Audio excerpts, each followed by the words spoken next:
ये क्या की गई थी। हाँ, आवाज अब जा रही होगी।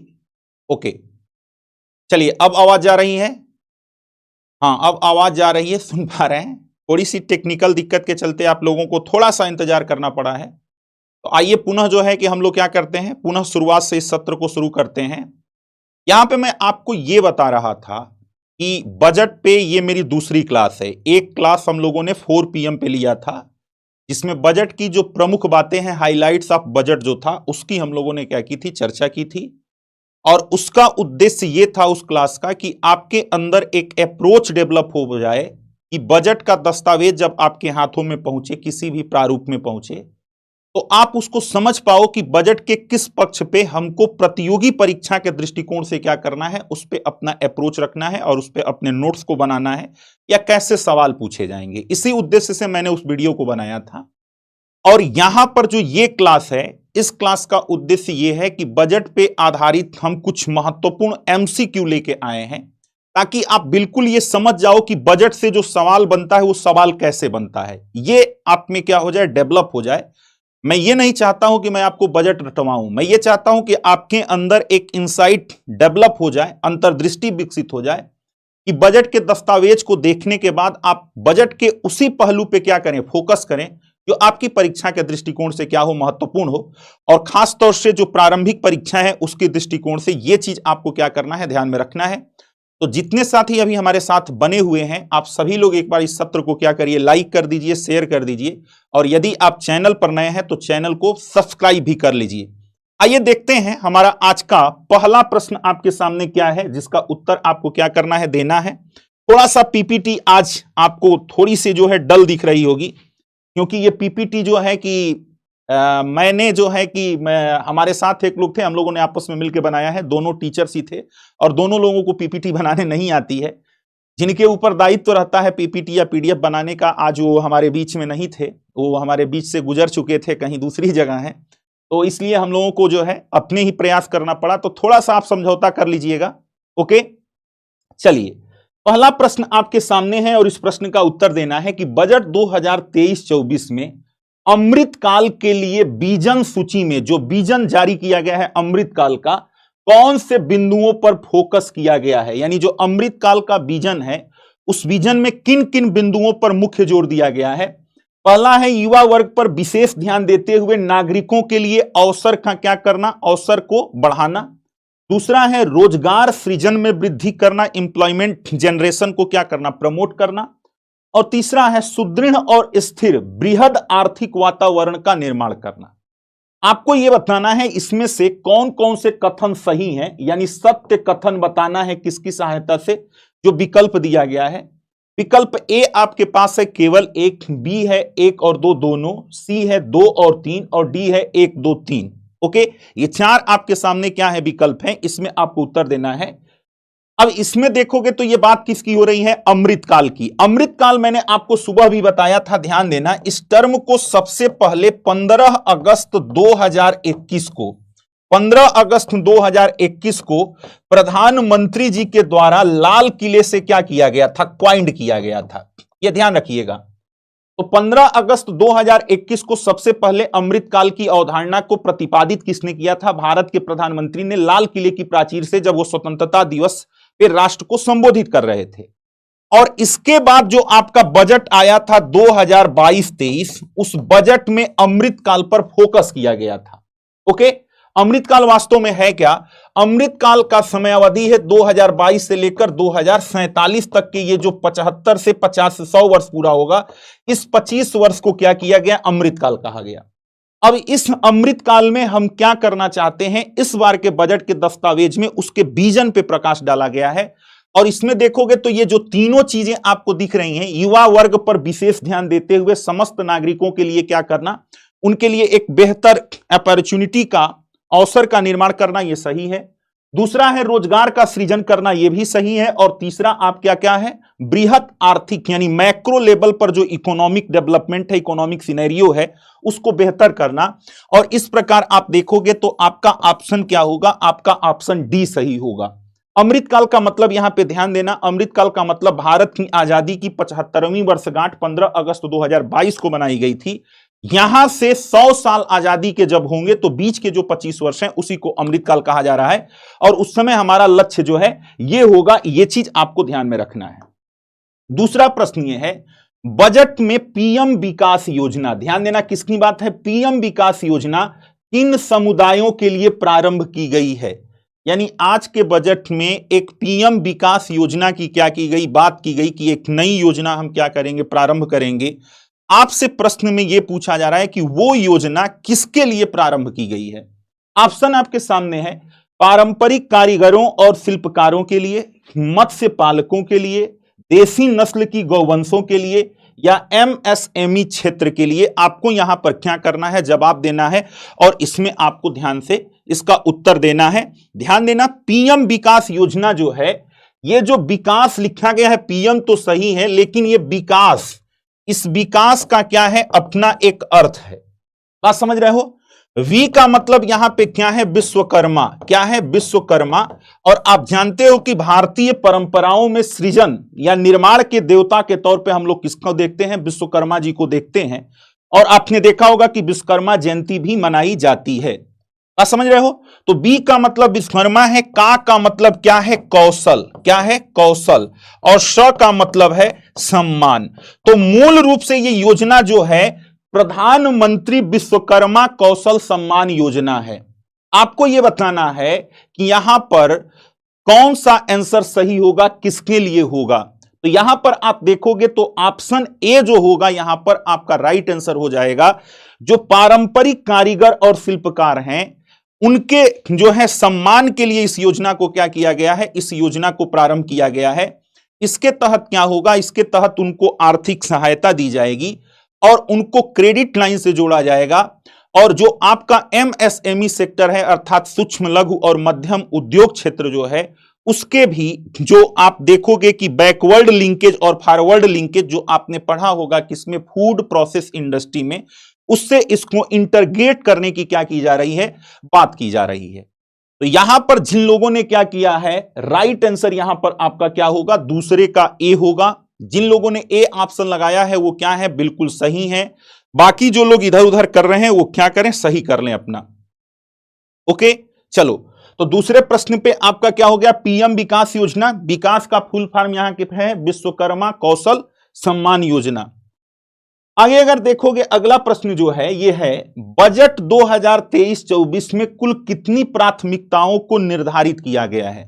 जो 2023-24 का बजट है, इस बजट में कुछ प्राथमिकताएं निर्धारित की गई हैं कि ये इन प्राथमिकताओं पर, यानी एक तरह से कहो कि वो बजट की धुरी हैं। आपके सामने यह प्रश्न पूछा गया है कि उन प्राथमिकताओं की संख्या कितनी है। ए आपका 5 है, बी 6 है, सी 7 है और डी आपका 8 है। यहां पर आपको बताना है कि कितनी प्राथमिकताएं हैं, जिसको आपको इसका उत्तर देना है। बिल्कुल सही, आप लोगों का आंसर यहां पे क्या है, सही है, 7 प्राथमिकताएं हैं। लेकिन आपसे यह पूछा जा सकता है, कोई अगर थोड़ा सा टफ क्वेश्चन बनाए तो यह पूछ सकता है कि निम्नलिखित में से कौन कौन सी प्राथमिकताएं शामिल हैं। तो ध्यान देना, अगर 7 प्राथमिकताओं की बात की जाए तो पहली प्राथमिकता जो है वह है आपका समावेशी विकास। क्या है, समावेशी विकास, ये पहली प्राथमिकता है। अगर दूसरी प्राथमिकता की यहां पर हम बात करें तो यह क्या है, अंतिम व्यक्ति तक जो समाज की पहुंच है वहां तक सुनिश्चित करना। क्या, अंतिम व्यक्ति तक अपनी पहुंच सुनिश्चित करना, यानी जो समाज का आखिरी व्यक्ति है, जो हाशिए का व्यक्ति है, उसको समाज की मुख्य धारा में लाना। अंतिम व्यक्ति तक पहुंचने के लिए हमको किसकी जरूरत होगी, उसके लिए हमें अवसंरचना की जरूरत होगी। तो अवसंरचना के विकास व निवेश की बात यहां पर की जाती है। ये आपका क्या हो गया, तीसरी प्रायोरिटी हो गई आपके यहां पे। चौथी प्रायोरिटी अगर आप देखोगे तो ये क्या है, सक्षमता को सामने लाना। यदि कोई सक्षम व्यक्ति है तो उसकी क्षमता को उभारना। तो इसके लिए हम कह सकते हैं कि यह हमारा जो है सक्षमता को सामने लाना, यह आपका जो है चौथा जो है क्या है, चौथी प्रायोरिटी है। यह चीज आपको ध्यान में रखना है। इसके बाद अगर आप देखोगे तो अगली जो 5वीं प्रायोरिटी दी गई, यह दिया गया है हरित विकास, यानी ग्रीन डेवलपमेंट को क्या करना है, फोकस करना है। यह आपकी 5वीं। इसके बाद छठवीं को देखोगे तो छठवां है युवा शक्ति। क्या है? युवा शक्ति अर्थात यूथ पावर। और सातवीं अगर उसको देखा जाए कि ये क्या है, तो ये है आपका फिनेंशियल सेक्टर अर्थात वित्तीय क्षेत्र। क्या है? वित्तीय क्षेत्र को मजबूत करना। तो ये आपके क्या है? 7 प्रायोरिटी हैं और इसको सप्त ऋषि कहा गया है। क्या कहा गया है? सप्त ऋषि नाम से इसको संबोधित किया गया है बजट में।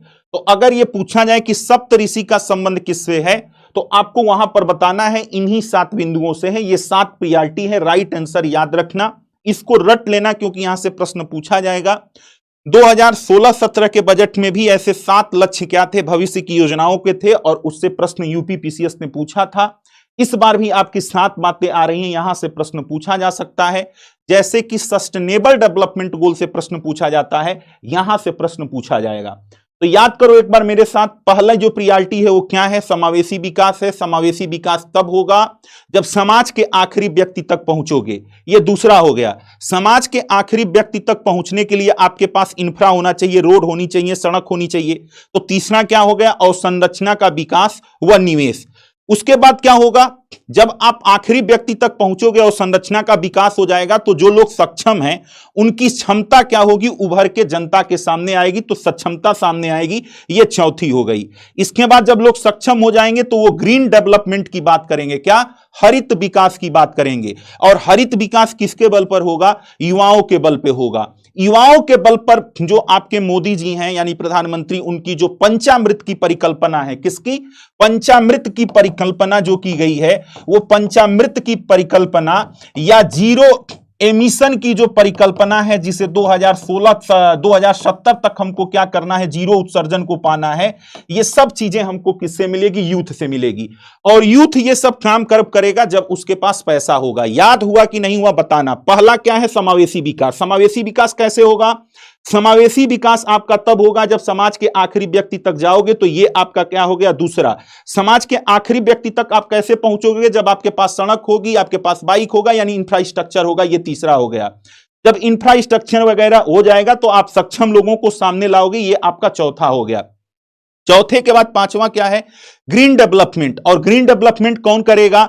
यूथ करेगा। और यूथ कब करेगा? जब उसके पास फिनेंशियल पावर होगी। तो ये आपके 7 पॉइंट है जो आपको याद रखना है। परीक्षा में यहां से प्रश्न पूछा जा सकता है। अगला प्रश्न जो आपके सामने है वह प्रश्न यहां पर ध्यान देना है। सत्र को लाइक करते रहिए, शेयर करते रहिए और चैनल को सब्सक्राइब करते रहिए। बजट 2023-24 में श्री अन्न किन फसलों के लिए प्रयुक्त किया गया है?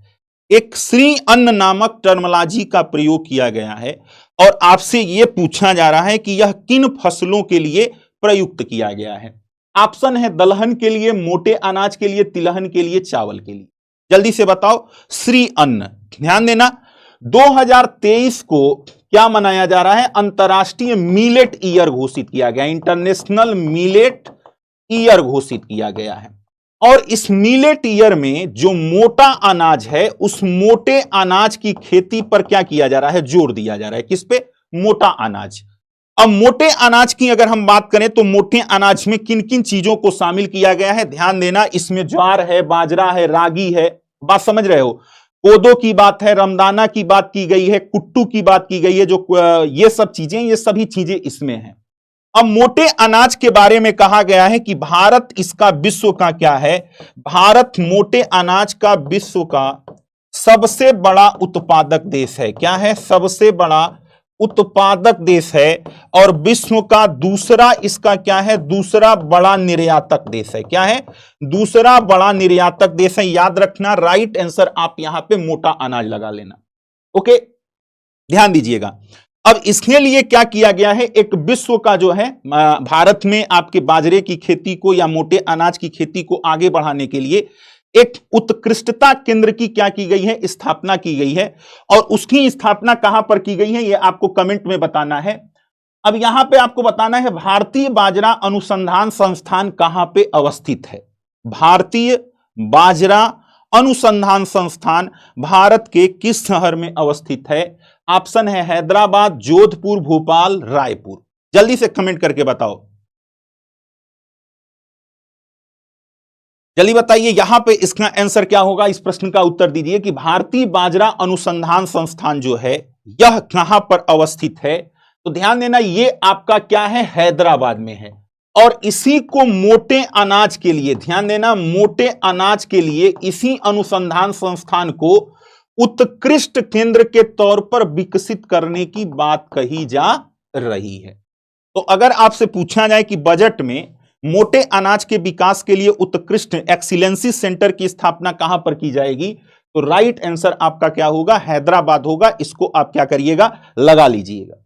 आगे आइए, अगला प्रश्न है, सिकल सेल एनीमिया का उन्मूलन किस वर्ष तक करने का लक्ष्य रखा गया है। एनीमिया जो भारत में अगर आप देखोगे तो ये क्या है, यह एक बड़ी समस्या है और इस समस्या से उभरने के लिए इस बार क्या किया गया है, लक्ष्य रखा गया है। ध्यान दीजिएगा, एनीमिया की जो समस्या होती है 0 से 40 वर्ष के अगर लोगों को आप देखोगे तो इसमें ज्यादा पाया जाता है और यह तब लक्ष्य रखा गया है जब भारत की आजादी का क्या होगा, 100वां साल होगा, अर्थात 2047 तक हम भारत से इसके उन्मूलन की क्या कर रहे हैं, बात कर रहे हैं।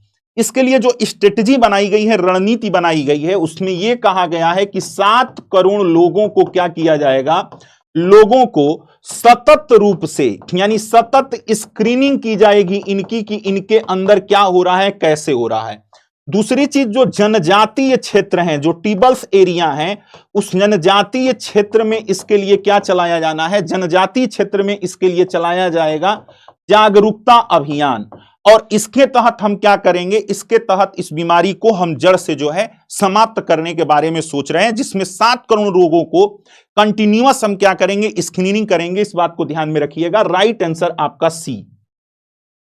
पीएमपीवीजीटी, ध्यान देना क्या है, पीएमपीवीजीटी विकास मिशन किन समुदायों के लिए प्रारंभ किया गया है।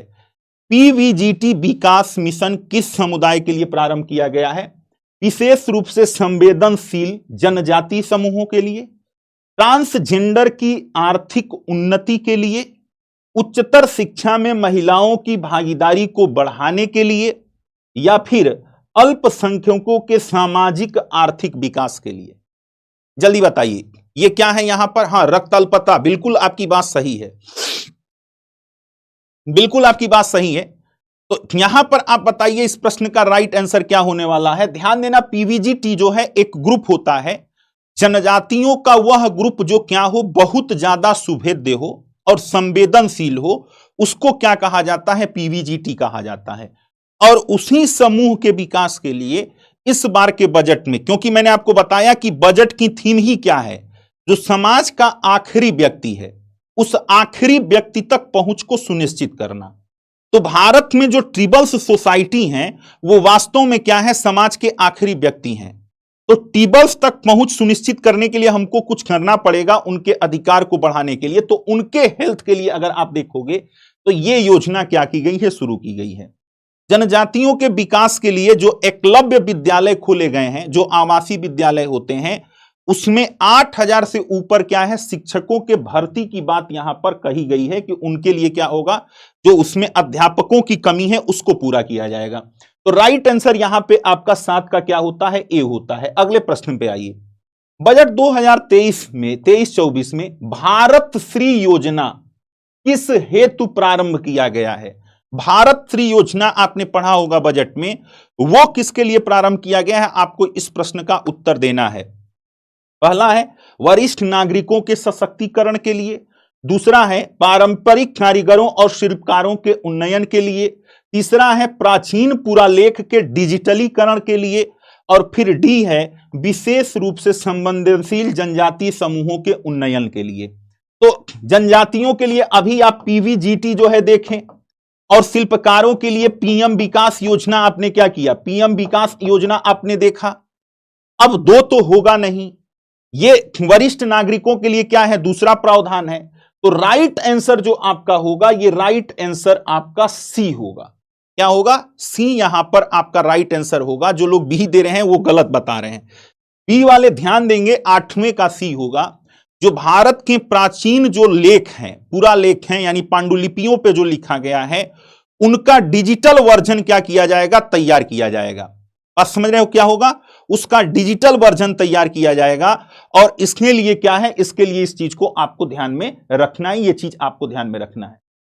ओके, चलिए आगे बढ़ते हैं, अगले प्रश्न पे आते हैं। शहरी अवसंरचना विकास निधि के संदर्भ में निम्नलिखित कथनों पर विचार कीजिए। शहरी यानी अर्बन जो है इंफ्रास्ट्रक्चर डेवलपमेंट फंड, इसको आप क्या कह सकते हो? UIDF।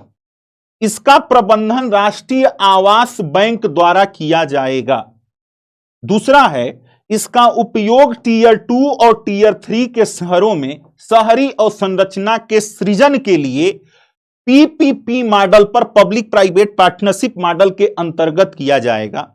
आपको बताना है इसमें कौन सा ऑप्शन सही है, केवल एक, केवल दो, एक और दो दोनों, न तो एक और नहीं दो। जल्दी से बताओ क्या होगा इसका आंसर, जल्दी से बताइए इस प्रश्न का उत्तर क्या होगा। तो किसकी बात कर रहा है? शहरी अवसंरचना विकास निधि की बात हो रही है, जो बजट में क्या किया गया है, घोषित किया गया है। अधिकतर छात्र इसमें क्या कर रहे हैं, सी ऑप्शन लगा रहे हैं, क्योंकि उनको यह पता है कि सर सी ही सही करेंगे। लेकिन जो लोग सी लगा रहे हैं वो गलत कर रहे हैं। ध्यान देना, यहां पर आपका केवल एक सही होगा, ओनली वन। पहला ऑप्शन केवल सही है, दूसरा जो आपका स्टेटमेंट है वो गलत है। अब दूसरा स्टेटमेंट गलत क्यों है, अगर इस पे विचार करेंगे तो ये यहां पर कहा जा रहा है ट्रिपल पी। ट्रिपल पी नहीं, यह केवल पब्लिक सेक्टर द्वारा होगा। किसके द्वारा? केवल पब्लिक सेक्टर के द्वारा होगा। ध्यान देना, तो जब पब्लिक सेक्टर के द्वारा होगा तो यहां पर ट्रिपल पी मॉडल की बात करना क्या हो गया, वो बेमानी हो गया। इसलिए आपका दूसरा स्टेटमेंट क्या हो गया, गलत हो गया, पहला सही हो गया। तो राइट आंसर ए हो गया। क्या हो गया? राइट आंसर आपका ए हो गया। इस बात को ध्यान रखिए। अगला आइए, अगला प्रश्न जो है ये है पीएम प्रमाण।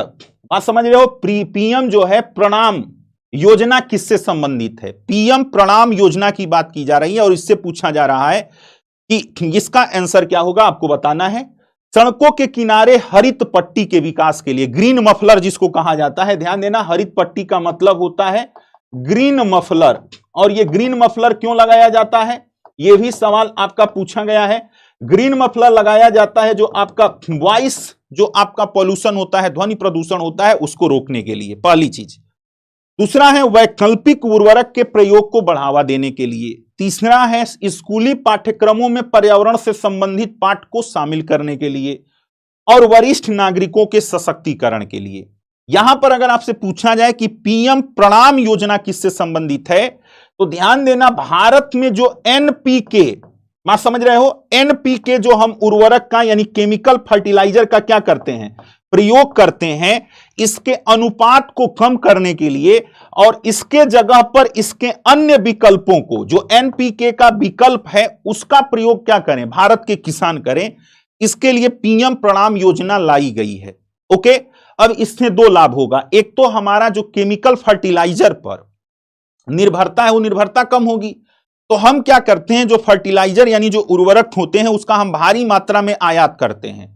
तो जब आयात करते हैं, अगर उसमें हमारी निर्भरता कम हो गई तो फिर क्या होगा, निर्भरता कम होने की वजह से हम बेहतर कर पाएंगे। आयात जो हमारा अधिक हो रहा है, चालू खाते का घाटा वो कम होगा। और दूसरी चीज, जितना रासायनिक खादों का हम प्रयोग करेंगे, हमारी धरती उतनी ज्यादा विषाक्त होगी, उतना ज्यादा हमारे स्वास्थ्य पर प्रतिकूल प्रभाव पड़ेगा। तो अगर हम इसके विकल्पों का क्या करते हैं, प्रयोग करते हैं, तो वो हमारे लिए बेहतर पहल होगा। और यहां पे आपका राइट आंसर क्या हो जाएगा, राइट आंसर बी हो जाएगा। तो जिन लोगों ने बी लगाया है उनका ऑप्शन क्या है, बिल्कुल उनका सही है। इस चीज को ध्यान में रखें।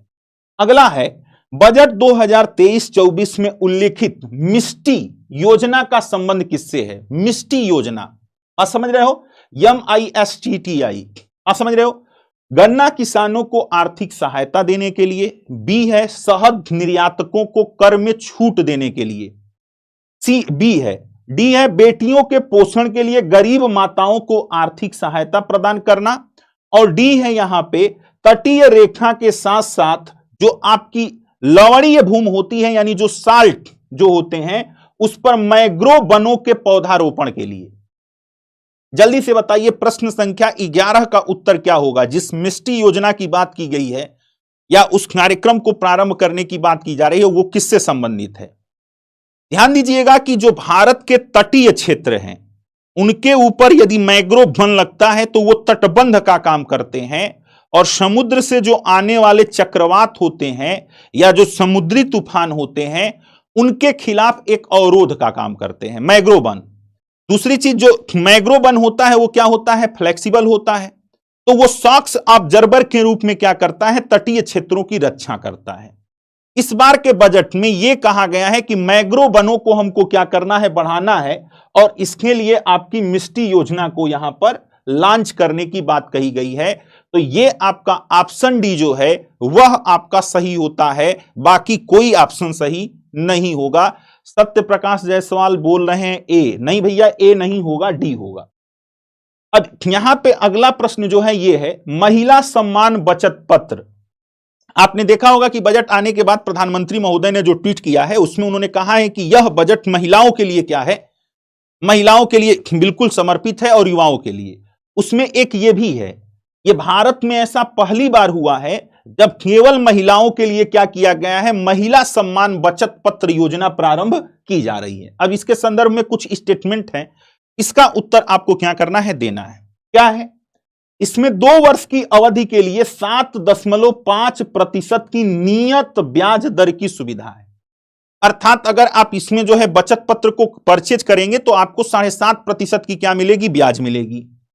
और इसमें कहा जा रहा है कि इसमें 5 लाख रुपए तक की जमा सुविधा का क्या है, प्रस्ताव है। ध्यान देना। अब अगर आप इसको देखोगे तो यह योजना मार्च 2025 तक लागू रहेगी। कब तक, मार्च 2025 तक। अब इसमें बताओ कौन कौन सा विकल्प, कौन से स्टेटमेंट सही है। तो कुछ लोग यहां पे कह रहे हैं कौन सा विकल्प सही है, यह आपसे पूछा जा रहा है स्टेटमेंट। तो पहला तो आपका सही है, पहला 2 वर्षों के लिए है।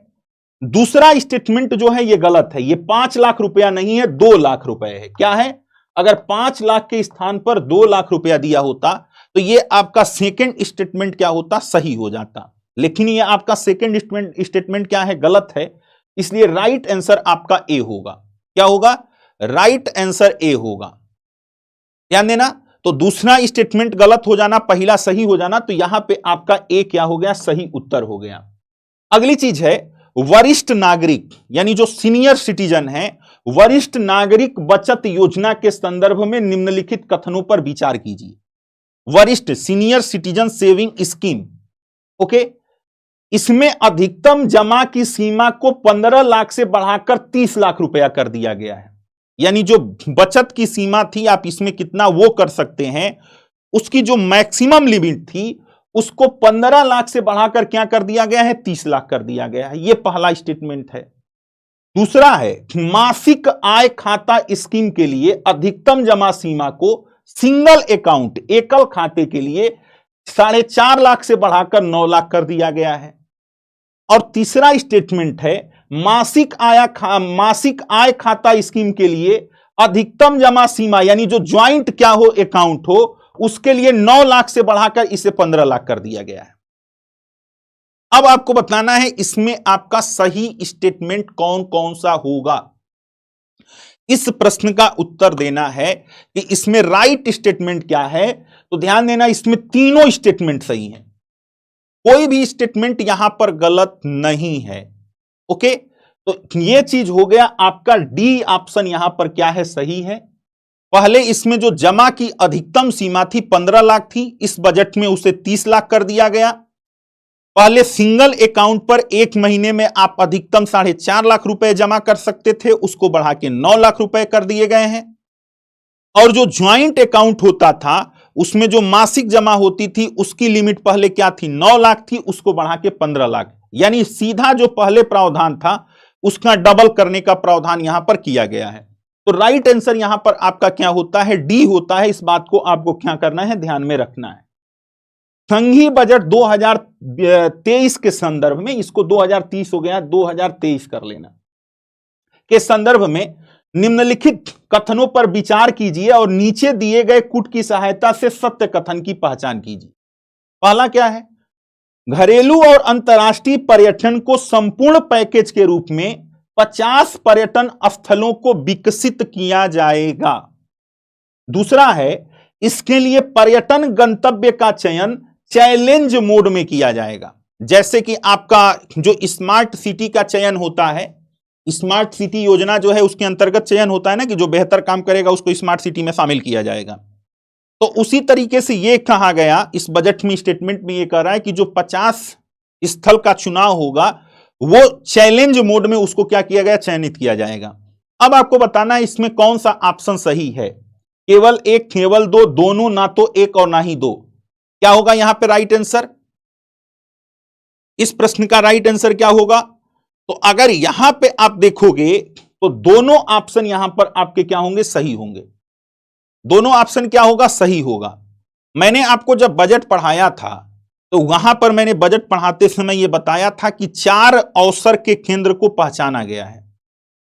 एक महिला सशक्तिकरण, दूसरा वित्तीय स्थिति, तीसरा यूथ और चौथा पर्यटन। तो इस बार के बजट में पर्यटन पे भी फोकस किया गया है और इसमें जो है कई चीजों को शामिल किया गया है। तो एक योजना यह भी है कि हम क्या करेंगे, 50 नए पर्यटन जो केंद्र हैं या तो नए केंद्र के रूप में विकसित होंगे या जो पुराने हैं उन्हीं को रिवाइव किया जाएगा। ओके, तो यह चीज आपको यहां पर क्या करना है, इस बात को ध्यान में रखना है। और राइट आंसर आपका क्या हो जाएगा, सी हो जाएगा। इसको आप इस पे नजर बनाए रखिएगा।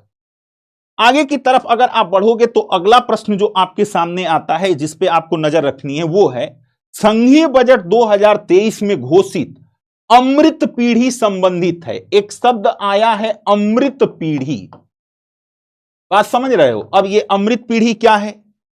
अमृत पीढ़ी का मतलब है जो वृद्धा आश्रम की देखरेख से संबंधित है, जो नवजात बच्चों की पोषण सुरक्षा से संबंधित है, युवा कौशल प्रशिक्षण से संबंधित है या फिर नारी सशक्तिकरण से संबंधित है। अमृत पीढ़ी की यहां पर क्या की जा रही है, आपसे बात की जा रही है और आपसे अपील किया जा रहा है कि जिन लोगों ने अभी तक सत्र को लाइक नहीं किया वो सभी लोग लाइक कर दें, शेयर कर दें और चैनल को सब्सक्राइब कर लें। तो यह किससे संबंधित है? जो अमृत पीढ़ी की बात हो रही है, इसका राइट आंसर क्या होगा, इसका आपको क्या करना है, जवाब देना है। यह प्रश्न संख्या यहां पे क्या हो जाएगी, प्रश्न संख्या 15 है, ध्यान देना, 15, क्वेश्चन नंबर 15। इसका राइट आंसर आपको क्या करना है, इस प्रश्न का सही उत्तर बताओ क्या होगा। Not mention challenges in this budget. Challenges का बजट में मेंशन किया गया है, एक बार पढ़ोगे तब क्लियर होगा। थोड़ा और ध्यान से जो बजट का मुख्य डॉक्यूमेंट है उस डॉक्यूमेंट को पढ़ोगे तो वहां पे वो चीज दी गई है। ध्यान देना, ये युवा कौशल प्रशिक्षण से संबंधित है। यूथ जो है उसको स्किल करने से है। और यहीं पर याद रखना कि जो पीएम कौशल योजना थी, प्रधानमंत्री कौशल विकास योजना, इस कौशल विकास योजना का 4.0 यानी चौथा संस्करण लागू किया जा रहा है। और इसमें यह कहा गया है कि इसी के अंतर्गत अब हम लोगों को क्या सिखाएंगे, कोडिंग सिखाएंगे। आप समझ रहे हो? और आर्टिफिशियल इंटेलिजेंसी जैसी जो नई एडवांस टेक्नोलॉजी है उस पर इसकी क्या होगी, बात की जाएगी। तो राइट आंसर आपका क्या हो गया, राइट आंसर आपका सी हो गया। इस बात को ध्यान में रखें। अगला प्रश्न क्या है, राजधानी शहरों में जो कैपिटल सिटी है राज्यों की, वहां पर यूनिटी मॉल स्थापित करने का प्रावधान का उद्देश्य क्या है। यह कहा गया कि जो स्टेट कैपिटल सिटी होंगे वहां पर यूनिटी मॉल की हम क्या करेंगे, स्थापना करेंगे। अब आपसे यह पूछा जा रहा है कि यह जो यूनिटी मॉल बनने जा रहा है इसका उद्देश्य क्या है। राज्यों के बीच आर्थिक विषमता को कम करना, जो राज्य हैं उनके बीच में जो इकोनॉमिक इनइक्वालिटी है उसको कम करना। ऑप्शन बी है राजकोषीय संघवाद को प्रोत्साहित करना, फिस्कल फेडरलिज्म को क्या करना, प्रमोट करना। सी है वन डिस्ट्रिक्ट वन प्रोडक्ट, एक जिला एक उत्पाद या जो जीआई उत्पाद होते हैं उनके लिए मार्केट को क्या करना, विस्तार करना। और डी है उपर्युक्त सभी। अब यहां पे आपको बताना है कि इस प्रश्न का उत्तर क्या है। जो यूनिटी मॉल की आपकी यहां पर क्या की जा रही है, चर्चा की जा रही है, जल्दी से बताइए, प्रश्न का उत्तर दीजिए। तो यहां पे 16 का अधिकतर लोग क्या कर रहे हैं, डी उत्तर दे रहे हैं, जबकि इसका सीधा आंसर सी है। एक जिला एक उत्पाद, जो जीआई प्रोडक्ट हैं जिनको जीआई टैग मिल गया है उनको, और उसके बाद जो हस्तशिल्प उत्पाद हैं इनके बिक्री को प्रोत्साहित करने के लिए राजधानी शहरों में यूनिटी मॉल स्थापित करने का क्या किया गया है, इस बजट में प्रावधान किया गया है। यह चीज आपको ध्यान में रखना है।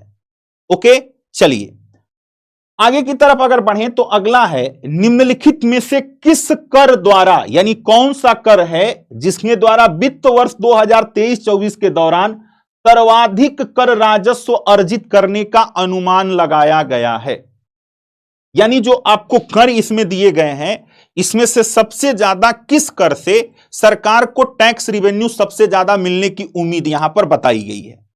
ऑप्शन ए है आयकर अर्थात इनकम टैक्स, ऑप्शन बी है कारपोरेट टैक्स, सी है आपका केंद्रीय आबकारी यानी सेंट्रल एक्साइज ड्यूटी, और डी है आपका कस्टम। तो ये कस्टम हो गया, ये एक्साइज हो गया, इनकम हो गया और आपका निगम कर हो गया।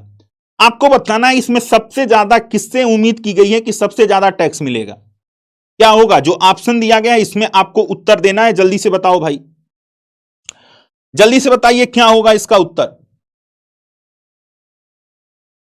बी लिख रहे हैं, B for ball. Okay, Anurag Gujjar, UP police, very good.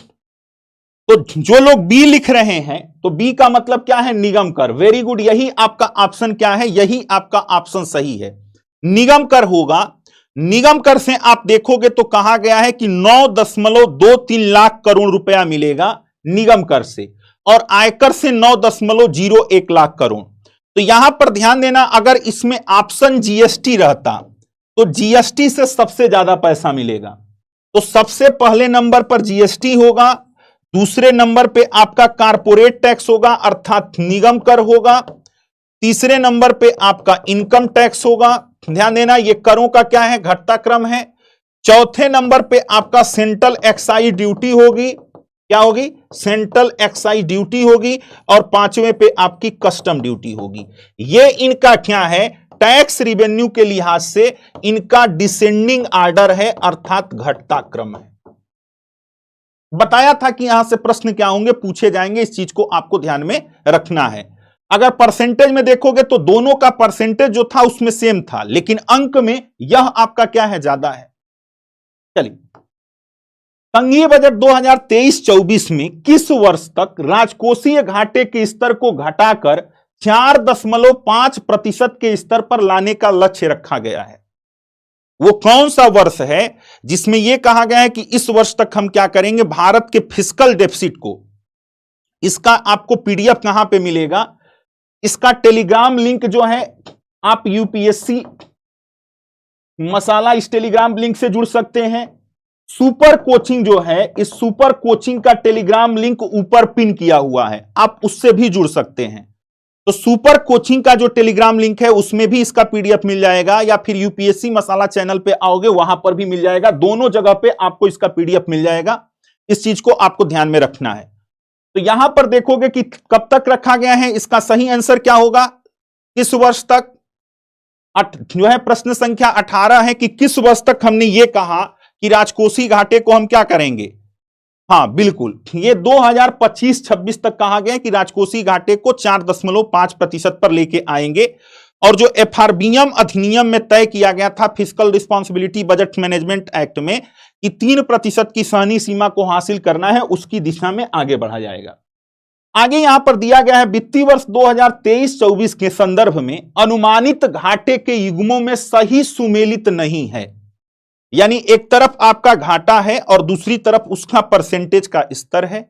आपको बताना है इसमें से कौन सही सुमेलित नहीं है।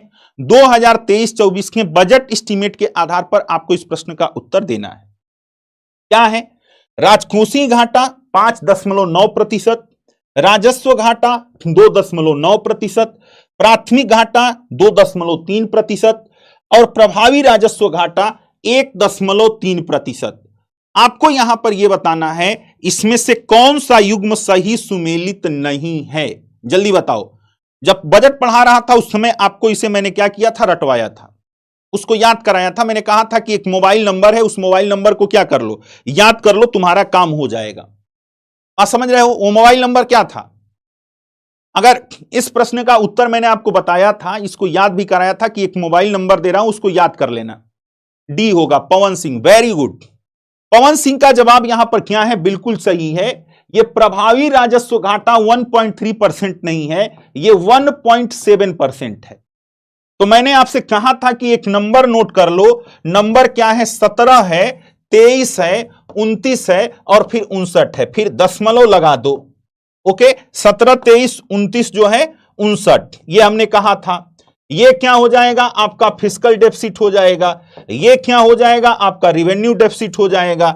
यह आपका प्राइमरी डेफिसिट हो जाएगा और ये आपका इफेक्टिव रिवेन्यू डेफिसिट हो जाएगा। यही मैंने आपको बताया था और कहा था कि यहां से प्रश्न क्या होगा, पूछा जा सकता है। इसको याद करने का तरीका यह है कि 17 है, 17 में 6 ऐड करोगे 23, 23 में 6 ऐड करोगे 29 और 29 में 30। आप किसी तरीके से याद कर सकते हो, सबका अपना अपना क्या होता है, तरीका होता है, ट्रिक होता है लोगों का याद करने का। तो ये याद कर लीजिएगा क्योंकि यहां से प्रश्न आपको क्या होंगे, मिलेंगे और यहां से प्रश्न आपकी परीक्षा में आएगा भी। तो ये आपका हो गया। अगला प्रश्न ये है, संघीय बजट में 2023-24 में कर सुधारों के अंतर्गत आयकर पर लगने वाले अधिभार की उच्चतम दर को घटाकर कर दिया गया है। यानी जो आयकर पर हम लोग सरचार्ज देते हैं, क्या देते हैं, सरचार्ज लगता है। अब वो सरचार्ज की जो मैक्सिमम दर थी, उस मैक्सिमम दर को क्या कहा गया है, जो अधिकतम दर होगी उसको कितना करने का प्रावधान लाया गया है? बताओ कितना यहां पर कहा गया है, यह चीज आपको यहां पर यह करना है। इस प्रश्न संख्या 20 का उत्तर देना है कि सरचार्ज को कहां पर लाने की बात कही गई है। बोलो सरचार्ज। यहां पर जो आपका प्रश्न का उत्तर आएगा मैं देखना चाहता हूं। 39% वाले गलत हैं, सरचार्ज की बात है। ध्यान देना, यहां पे जो लोग प्रश्न का उत्तर देंगे वो उत्तर गलत होगा क्योंकि इसमें जो है ऑप्शन ही मैंने क्या किया है, गलत दिया है।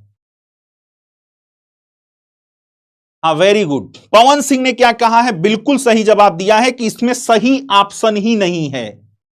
सही ऑप्शन एक और ई जोड़ लो और ई में कर लो 25%। 25% आपका क्या होगा, राइट आंसर होगा 25%।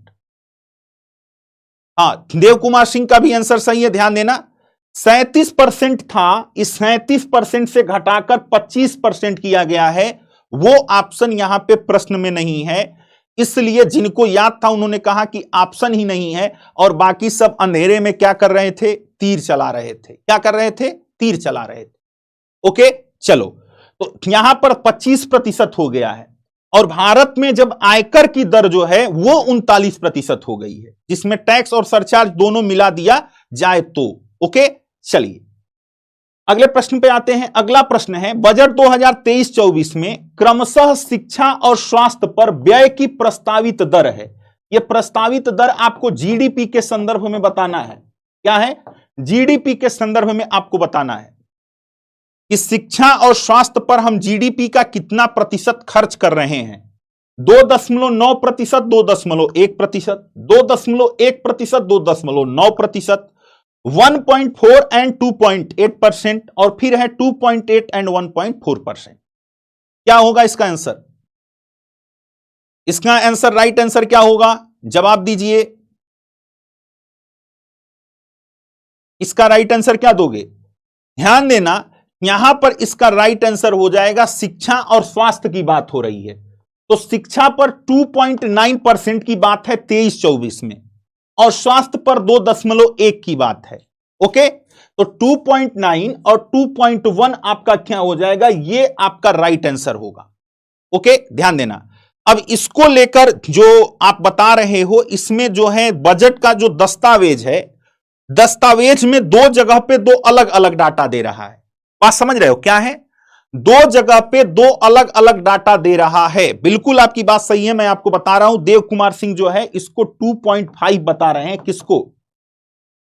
तो जब बजट के दस्तावेज को देखोगे तो एक जो बजट एट ग्लांस वाला है उसमें जो है एक जगह 2.1 दिया है। ध्यान देना, उस बजट के दस्तावेज को कल ले आके दिखाऊंगा, उसमें वो भी बनाया गया है, टेबल बनाया गया है और टेबल बना के वहां पर क्या है 2.1 है। और एक जगह जो मेन बजट स्पीच है उसमें 2.5 की बात है। अब ये क्लियर कैसे होगा, क्या सही है? हो सकता है मिसप्रिंट हो गया हो, तो इसके लिए हमको थोड़ा सा फिनांस बिल पे क्या करना पड़ेगा, फिनांस बिल को देखना पड़ेगा कि उसमें क्या चीज है। आप समझ रहे हो? तो ये चीज वहां पर रहेगा, इस बात को आपको क्या करना है, इस बात को आपको ध्यान में रखना है, इस पे आपको स्टार लगा लेना है। चलिए बजट 2023-24 में राज्यों के लिए किए गए राजकोषीय प्रावधानों के संदर्भ में सत्य कथन है। जो राज्यों के संदर्भ में राजकोषीय प्रावधान किया गया है उसके संदर्भ में सत्य कथन कौन कौन सा है ये आपको बताना है। पहला है 50 वर्षों तक के लिए ब्याज मुक्त ऋण का प्रावधान, किसके लिए? राज्यों के लिए। दूसरा है राज्य अपने जीएसडीपी का, ग्रास स्टेट डोमेस्टिक प्रोडक्ट का 3.5% तक उधार ले सकते हैं, अर्थात जो इनकी राजकोषीय घाटे की सीमा है उसको बढ़ाकर 3.5% करने की बात की गई है। अब आपको बताना है इसमें से कौन सा ऑप्शन सही होगा। राज्यों के संदर्भ में आपके जो है जो राजकोषीय प्रावधान किए गए हैं उसकी चर्चा हो रही है, जल्दी से बताओ। तो यहां पर आप देखोगे कि आपका राइट आंसर क्या होगा? सी होगा। 50 वर्षों तक राज्यों को टैक्स फ्री जो देने की परंपरा थी उसको आगे क्या किया गया है? कंस्टेंट किया गया है, उसको बनाए रखा गया है। और राज्यों को और ज्यादा कैपिटल एक्सपेंडिचर करने की छूट मिले, और जो इस समय बिजली का जो बिल उनके पास क्या है? बकाया है विद्युत, उससे उनको क्या मिले? राहत मिले। इसके लिए इसको 3.5% किया गया है, जिसमें 0.5% पहले से कह दिया गया है कि यह विद्युत पे आपको खर्च करना है। तो राइट आंसर यहां पे क्या हो गया? राइट आंसर आपका सी हो गया। इस चीज को आपको ध्यान में रखना है। अगला प्रश्न है संघीय बजट 2030 के संदर्भ में दिए गए निम्नलिखित कथनों पर विचार कीजिए और नीचे दिए गए कूट की सहायता से सत्य कथन की पहचान कीजिए।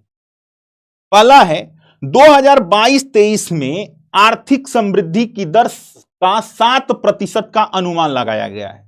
यानी जो चालू वित्तीय वर्ष चल रहा है, इस चालू वित्तीय वर्ष में समझ रहे हो, यह कहा जा रहा है कि भारत की जो जीडीपी ग्रोथ रेट होगी वो 7% होगी। और दूसरी कथन यह है कि भारत का प्रति व्यक्ति आय 2014 के स्तर से बढ़कर दोगुना हो गया है या दोगुना से ऊपर हो गया है। ओके, तो ये आपको क्या करना है? यहां पे बताना है कि आपका कौन सा स्टेटमेंट सही होगा। ध्यान देना, बजट के अनुसार फिनांस मिनिस्टर ने जो बोला, भारत का पर कैपिटा इनकम इस समय 1,97,000 उन्होंने बताया है, और चालू वर्ष में जो ग्रोथ रेट है उसको भी इन्होंने क्या किया है? 7% बताया है। तो इस तरीके से अगर हम देखें तो दोनों स्टेटमेंट हमारे क्या होते हैं? सही होते हैं। दोनों स्टेटमेंट क्या होता है? आपका सही होता है। तो राइट आंसर यहां पे आपका क्या हो जाता है? सी हो जाता है। अगला है बजट 2023-24 में प्रयुक्त लाइफ शब्द से आशय है। जो लाइफ शब्द का प्रयोग किया गया है बजट में, वो किस चीज को दर्शाता है? इसका प्रश्न का उत्तर आपको देना है। पर्यावरण के प्रति सजग जीवन शैली को, सेमीकंडक्टर इंडस्ट्री में निवेश को, किसानों की आय को दोगुना करने को, या मत्स्य पालकों को सब्सिडी देने से। जल्दी बताइए क्या होगा यहां पर राइट आंसर। इसका आप जवाब देने की कृपा करें। जवाब देते रहें, सत्र को लाइक करते रहें, शेयर करते रहें, चैनल को सब्सक्राइब करते रहें। हां बिल्कुल, प्रश्न संख्या 24 आपके क्या है? सामने है। और यहां पे आपको बताना है लाइफ जो है क्या है। लाइफ का मतलब है पर्यावरण के प्रति सजग जीवन शैली, इको फ्रेंडली लाइफ स्टाइल। 24 का सी नहीं होगा, कंफ्यूजन है, तो कंफ्यूजन आपका क्या था? सही था। बिल्कुल क्या होगा? राइट आंसर यहां पे क्या है? सी है। इसको आपको ध्यान में रखना है, सी इज राइट आंसर। और अगला प्रश्न जो है ये है कृषि वर्धक निधि, यानी जो है एग्रीकल्चर एक्सीलरेटेड फंड के बारे में निम्नलिखित कथनों पर विचार कीजिए। इसका उद्देश्य किसानों के सामने पेश आ रही चुनौतियों का नॉन इनवेसिव एवं किफायती समाधान उपलब्ध कराना है। दूसरा है युवा उद्यमी ग्रामीण क्षेत्रों में एग्री स्टार्टअप खोल सकें, इसके लिए कृषि वर्धक निधि क्या की जाएगी? स्थापित की जाएगी। अब आपको बताना है इसमें कौन सा स्टेटमेंट सही होगा। प्रश्न संख्या 25 का राइट आंसर क्या होगा?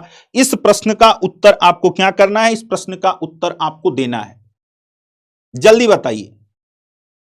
बिल्कुल सही, वेरी गुड। ध्यान देना, यह आपका क्या होगा? यहां पर आपके दोनों स्टेटमेंट क्या होंगे? सही होंगे। 1 और 2 आपका दोनों सही होगा।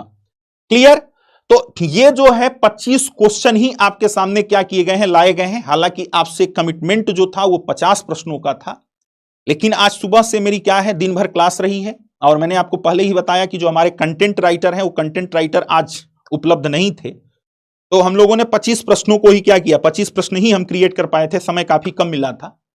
तो इसके लिए आज क्या करेंगे, आज इस सत्र को यहां पे विराम देंगे। कल से जो है काफी क्या हो चुका है, हेक्टिक शेड्यूल हो चुका है। आप भी सत्र पे सत्र ले रहे हैं, कल इकोनॉमिक सर्वे लिया था, बजट, तमाम चीजें चल रही हैं। तो अब अवसर आ गया है कि आपके पास सबका पीडीएफ क्या है, उपलब्ध है। पीडीएफ उपलब्ध होने का मतलब यहां पर मैं जो कह रहा हूं उस पर ध्यान देना कि पीडीएफ उपलब्ध होने का मतलब यह है कि आपके पास इकोनॉमिक सर्वे भी है, बजट भी है। अब आप क्या करिए, अपनी इकोनॉमिक सर्वे और बजट को लेकर बिल्कुल बैठ जाइए और उसकी स्टडी कीजिए, सेल्फ स्टडी। यह मत सोचिए कि कोई पढ़ाएगा तभी हम पढ़ेंगे, आप अपने स्तर पर भी क्या करिए, उसकी तैयारी कीजिए। ओके। और अब चूंकि जो है कि जो जल्दबाजी में चीजें होती हैं, एक यूट्यूब पर एक ये भी चीज आ गया है कि सबसे पहले कौन सेशन लेके जा रहा है, बात समझ रहे हो। तो यूट्यूब पर पढ़ाने के जो है कई क्या है, मेरिट भी हैं और कुछ डीमेरिट्स भी हैं। जैसे आपने देखा होगा कि जब प्राइवेट न्यूज चैनल आए थे, तो प्राइवेट न्यूज चैनल में एक चीज ये आ गई थी कि सबसे पहले कौन जो है ब्रेकिंग न्यूज को ब्रेक करता है, और इसके चलते जल्दी जल्दी अब वही सिलसिला क्या है आप देखोगे तो यूट्यूब पर भी दिख रहा है। पहले ऐसा कुछ चैनल करते थे जो नए नए चैनल थे, लेकिन अब जितने मतलब जिसको आप सीरियस चैनल मानते थे या जिसको बड़ा चैनल मानते थे, वो लोग भी अब इसमें क्या हो चुके हैं, मतलब बिल्कुल सभी लोग अब दौड़ लगा रहे हैं इसमें। अब कोई पीछे किसी से नहीं रहना चाहता है। तो इसमें होता क्या है कि जब आपके पास बजट आया, अभी आपने बजट पढ़ा नहीं, तुरंत आप कहां चले गए, यूट्यूब पे चले गए बजट पढ़ाने के लिए। तो इससे क्वालिटी जो होती है वो क्या होती है, कम होती है। इकोनॉमिक सर्वे आया, अभी इकोनॉमिक सर्वे को आपने पढ़ा नहीं और आप चले गए यूट्यूब पर, किसके लिए, ताकि आपकी वीडियो क्या हो जाए, उठ जाए, वीडियो सर्च में आ जाए, ट्रेंडिंग में आ जाए। आप समझ रहे हैं। तो इससे उनको तो लाभ हो सकता है, लेकिन जो स्टूडेंट है उसको लाभ नहीं होता है। जैसे मैंने कल की वीडियो देख रहा था, इकोनॉमिक सर्वे पे कई लोग गए थे। अब इकोनॉमिक सर्वे पे जो लोग गए, उन्होंने इकोनॉमिक सर्वे पे कोई चर्चा ही नहीं की। 2022-23 की जो इकोनॉमिक सर्वे है उस पर किसी ने कुछ चर्चा नहीं की। चर्चा क्या कर रहे हैं कि इकोनॉमिक सर्वे कौन प्रकाशित करता है, इकोनॉमिक सर्वे का इतिहास बता रहे हैं, इकोनॉमिक सर्वे क्या होता है, इकोनॉमिक सर्वे में ये तो पहले चीजें बताई जाती हैं। तो बच्चों को पता है जो सिविल की तैयारी कर रहा है कि इकोनॉमिक सर्वे क्या है। अब जैसे मान लो आज बजट है, तो अब आज हम आपको ये थोड़ी बताएंगे कि राजकोषीय घाटा क्या होता है, राजस्व घाटा क्या होता है। बजट जो है 2023-24 का है, तो इस पे हम जो चर्चा करेंगे वो सिर्फ किस पे चर्चा होगी हमारी, वो सिर्फ चर्चा बजट पे केंद्रित होनी चाहिए। आपने देखा ये 25 क्वेश्चन है, 25 क्वेश्चन में आप एक भी क्वेश्चन ऐसा नहीं बताओगे जो बजट के दस्तावेजों से बाहर रहा हो। चाहता तो मैं भी इसको 50 कर देता बहुत आसानी से। 25 जो बजट के ट्रेडिशनल क्वेश्चन है उसको उठा के रख देता, राजकोषीय घाटा क्या होता है, राजस्व घाटा क्या होता है, 50 क्वेश्चन हो जाते। बात समझ रहे हो। तो ये चीज यहां पर क्या है, इस चीज की समस्या है। अब इस भीड़ में मैं आपको क्या कर रहा हूं, इस भीड़ में अपने आप को आप क्या करिए, बचा के रखिए। भीड़ में शामिल मत होइए। जहां पे आपको क्वालिटी दिखे, कंटेंट जहां पर आपको मिले कि इस कंटेंट की क्वालिटी बेहतर है, इसने आप में जो है क्वालिटेटिव इनरिचमेंट हो सकता है, उस क्लास को करिए, चाहे वो किसी चैनल पे हो, XYZ कहीं पे भी हो। लेकिन जहां पे क्वालिटी नहीं है, लोग आके केवल क्या कर रहे हैं, इंटरटेन कर रहे हैं, हो हल्ला कर रहे हैं। आप समझ रहे हो, कोई बहुत बड़ा नाम हो गया है, तो आप देखोगे कि जब आदमी का, मेरा भी जब बड़ा नाम हो जाएगा ना, मैं भी जब बबड़ा टीचर बन जाऊंगा, मतलब हमारी भी फैन फॉलोइंग बढ़ जाएगी, जब हमको भी 4-5 हजार लोग लाइव पढ़ने लगेंगे, तो मैं भी मेहनत करना छोड़ दूंगा। ये नियम होता है, क्योंकि जब आदमी प्रारंभ में मेहनत करता है ताकि क्या हो सके, लड़कों का विश्वास जीत सके। एक बार जब व्यक्ति विश्वास जीत लेता है तो फिर वो लापरवाह हो जाता है। मैं भी हो जाऊंगा, ये नियम है, मैं इसका अपवाद नहीं रहूंगा। लेकिन आपको लापरवाह नहीं होना है। आप वहां पे जाओ जहां पे आपको क्या मिल रहा है, क्वालिटेटिव कंटेंट मिल रहा है, जो आपकी परीक्षा के हिसाब से सही है। ये जरूर है कि यूट्यूब पे क्लास आपको फ्री में मिल रही है, लेकिन उस क्लास को करने के लिए आप अपना समय दे रहे हैं, आप अपना डाटा दे रहे हैं। तो टाइम से ज्यादा कीमती जो है, वैल्यूएबल कोई चीज नहीं होती है। इस बात को आपको ध्यान रखना है। आप समझ रहे हैं, ये चीज आपको क्या करना है, इस चीज को आपको ध्यान में रखना है। तो इसलिए मेरी आप सभी लोगों से अपील है कि आप थोड़ा अपने आप को क्या करो, भीड़ से अलग करो, क्योंकि आपकी प्रारंभिक परीक्षा आ गई है। अब तमाम तरह के आपके सामने क्या होंगे, हथकंडे आएंगे।